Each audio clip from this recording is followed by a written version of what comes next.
Hi, welcome to the 6502 show. This time I have comparison of 7 high-level languages for your PAL-1, micro KIM, or a real KIM-1 computer, possibly any 6502 single board computer you'd want to use.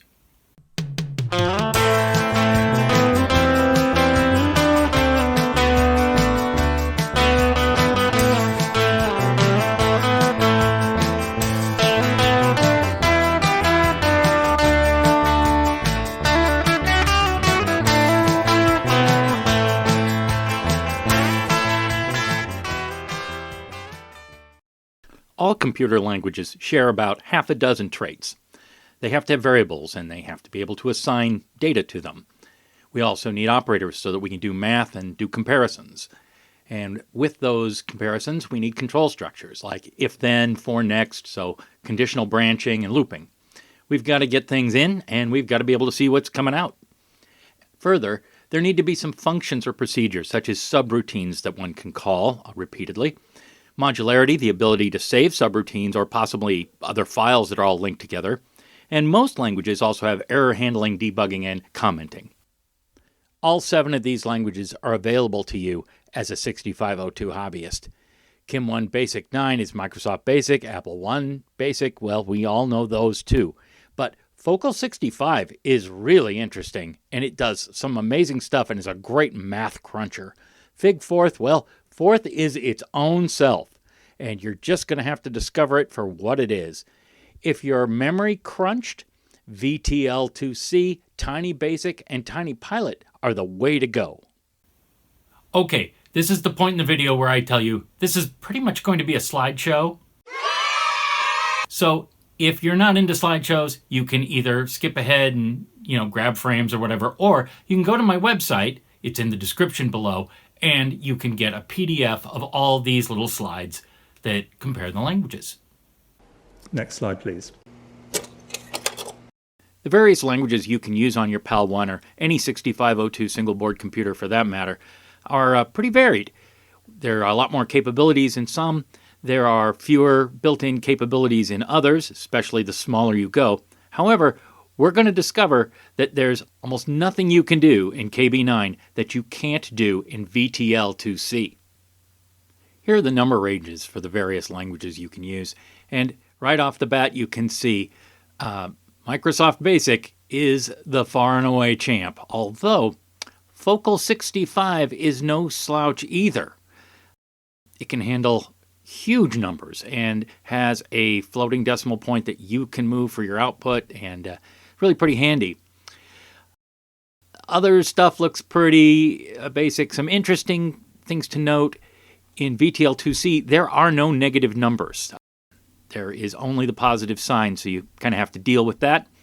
And Tiny Pilot has a very small range, negative 999 to 999, and, well, it's to be expected. It was never really intended to do heavy math. The numbers and types of variables available in the various different languages are quite broad. In Microsoft Basic KB9, you have a total of 936 variables for floating point numbers, and that is an awful lot of floating point.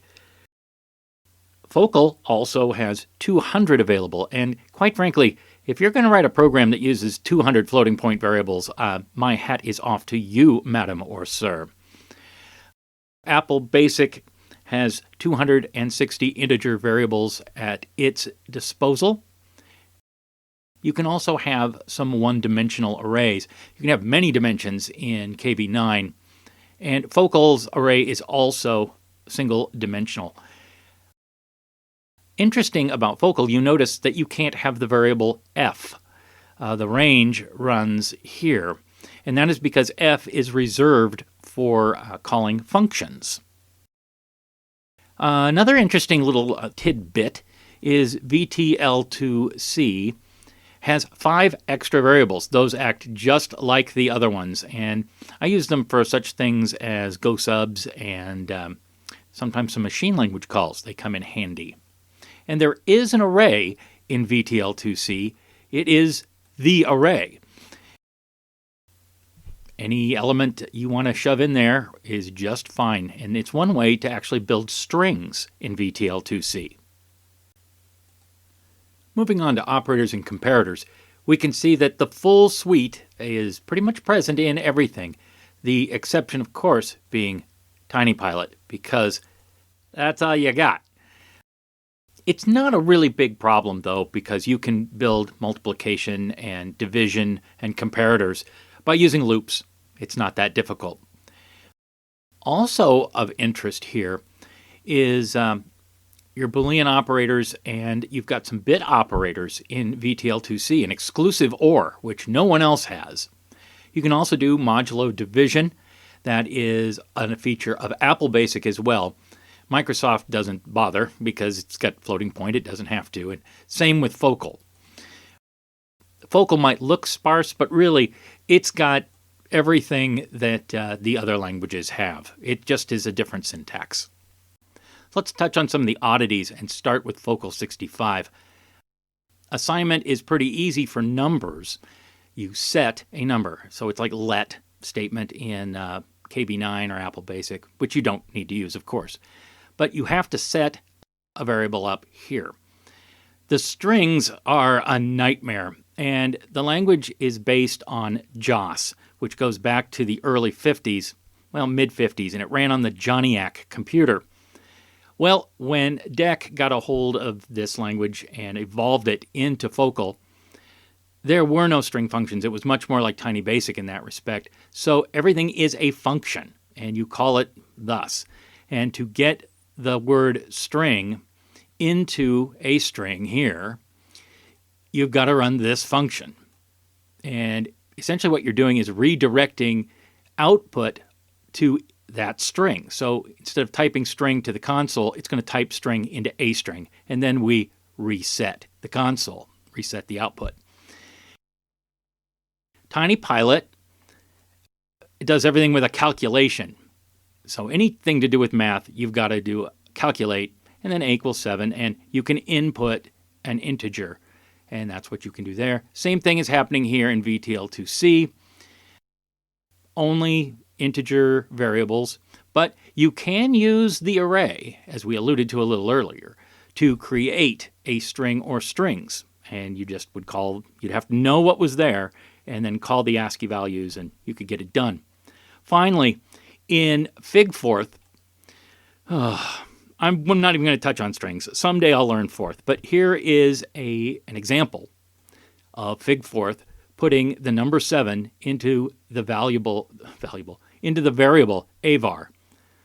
7 avar, those go on the stack, and then this command tells the language to get the address for avar and stuff 7 into it. Lots of fun, huh? Okay, let's print something. Let's print 2 variables in 2 columns, and let's print string, and then let's print the literal string text. Now, the first 2 are identical, and the only difference is KB9's got a few more modifiers that you can, it helps format your text and whatnot, where Apple Basic only has the tab command, and Focal has a command that sets the place of the decimal point. Pretty handy. Again, it was designed to be a serious number cruncher, and it is. With Focal, T for type, and A, B, and the bang is a carriage return. Here we're going to print a string, assuming a string holds the word text, and that is function string out. And then we'll just print some literal text. Tiny Basic, pretty obvious stuff there. VTL2C is kind of interesting in that there is no automatic carriage return after printing a variable, and you can only print a single variable on a line. It's tiny. What can we say? So to get our output right, we add some spaces, but because it's a literal string, now we add the semicolon to make things stick together on the line. Then we print B. Then we print a carriage return. Basically, we're printing a line with nothing on it. And then we'll print the literal text here. TinyPilot works pretty much as you'd think it would. Let's highlight that a little bit better. TinyPilot works the way you think it would. Very similar to VTL2C in that we had to actually add physical spaces here in between those two variables. And we're just going to touch on figFORTH because I feel I should, I guess. Dot prints out the next number off the top of the stack. Dot quote prints whatever's between dot quote and quote, which are both full command words in figFORTH. Go figure. Next, let's go out on a limb and do some branching. I got a million of them. Well, again, you guys know about Microsoft Basic and you know about Apple Basic. All the basic commands are here. You got goto, go sub. On goto is a feature of KB9. And with Apple Basic, you don't have to jump through a gazillion hoops to go to a machine language routine. You just call it. Where in KB9, all this is necessary. You have to set up the address first and then call it with this user function. Focal also has an on goto, and in this case, we're going to on x.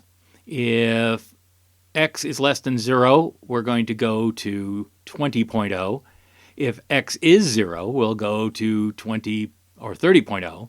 If it's greater than 0, we'll go to 40.0. And x can be anything. It can be any expression you can cram into those parentheses, or it can be a flat-out number. If you want to test if something is 25, say 25 minus 25 in there. And if it is 0, then you'll go to 30. Tom Pittman's Tiny Basic works pretty much the same way that Apple Basic does. VTL2C can only... Well, actually, that's not true. Let me back up. VTL2C can go to or go sub 42 or variable A.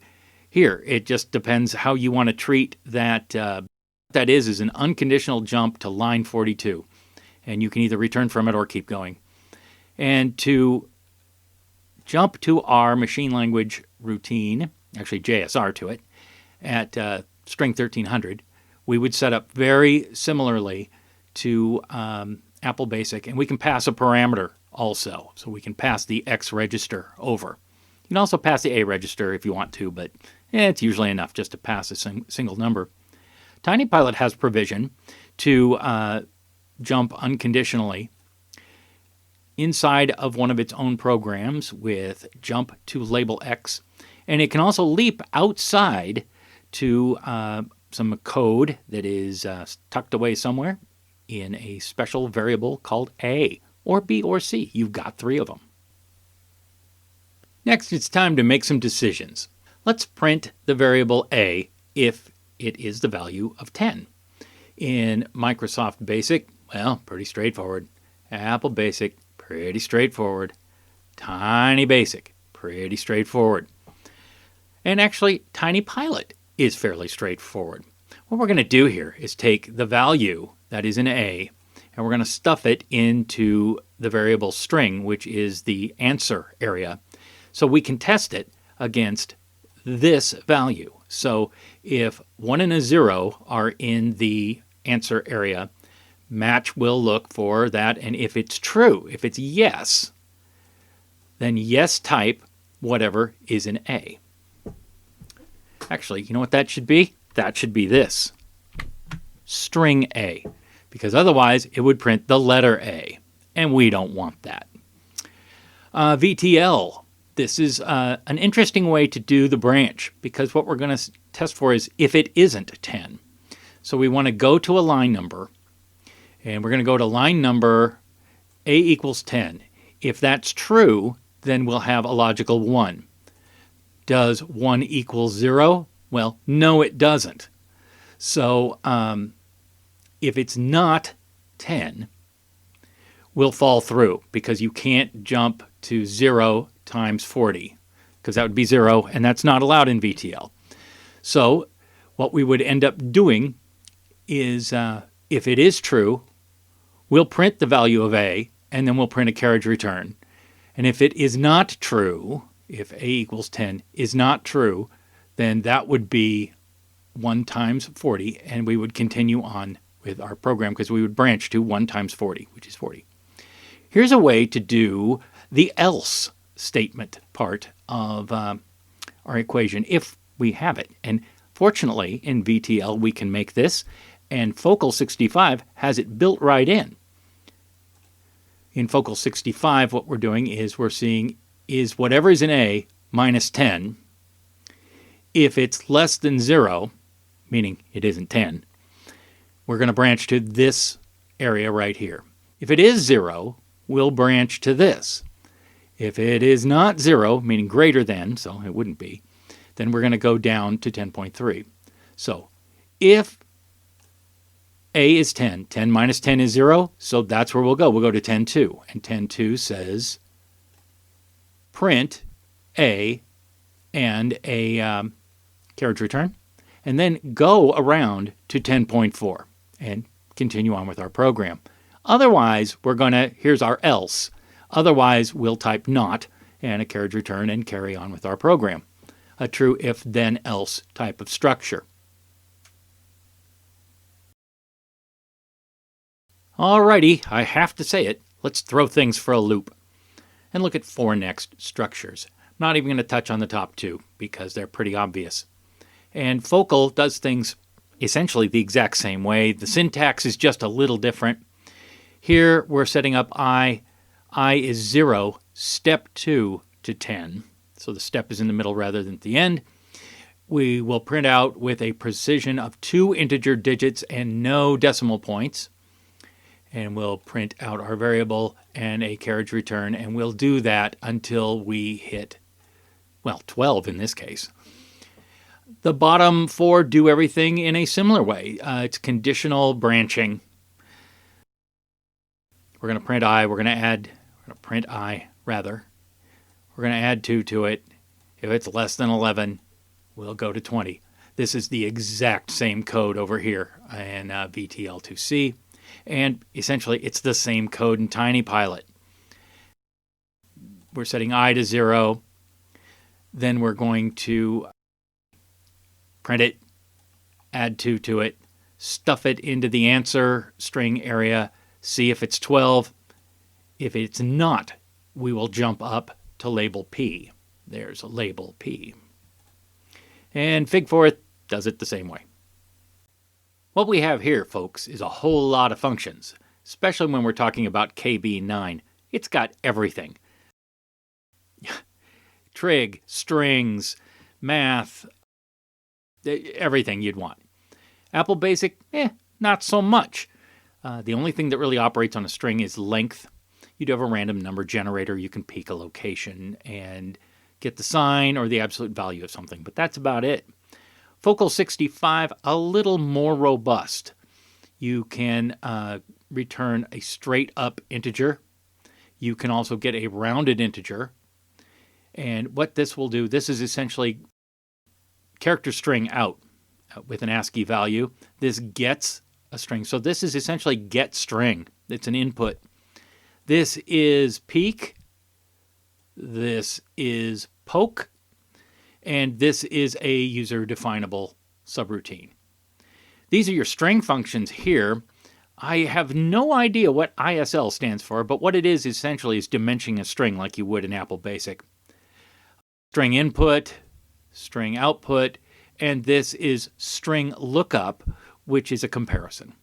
Tiny Basic's got a few. It's got a random number generator, and you can also jump to any type of machine language program. And there's also peek and poke built right into it, but you have to supply the jump. VTL2C, exact same functions as we just saw in Tiny Basic. And TinyPilot has a very small random number generator. It's Jim Butterfield's, modified for decimal by Bob Applegate. Here we are at read data, and right at the top, there's a caveat. Microsoft Basic KB9 is the only one that has a read data statement pair. Though, there are ways around this, and I will address those coming up here in a future video, but my friend Master Hit 1, check out his channel here on YouTube. He has put together a program called Stronghold of the Dwarven Lords, and I translated it to Apple Basic, and it had a mess of data in it. But it can handle it. There are ways around these things, and we will explore them soon. Okay, the only thing I'm going to say about error and debugging and commenting is that some languages are a little more robust than others. KB9 has all kinds of stuff you can do to help you debug a program and reports errors. Has 17 messages. Apple Basics got 16. You can pause the output. It's still running underneath, but you can do that. The neat thing, though, is on Focal 65, and it's right here. T space string. What this will do will print out a variable table. And it'll print out all the variables and all the string variables that you have in the order in which they were defined. And it is super helpful. You also have end modify if you want to use the editor that's built into it. Quit the program, which you can use as a halt or a stop or whatever. This is list. Write out the program, and C for comment or a rem. Now, there's no error checking whatsoever in VTL2C. You either know what you're doing or you don't. It's going to break, and it won't tell you how it broke. TinyPilot is exactly the same. No error checking. What you have in both of these is the ability to just simply stop the program. If it breaks, you can suspect where it broke, insert a stop command, and hopefully find out what went wrong. Thanks for watching the 6502 show. It's been my pleasure to bring it to you. Hope you had fun, and you can subscribe if you'd like to stay informed about what's going on here. You can like this video. I would sure appreciate that. And until we see each other again, take care.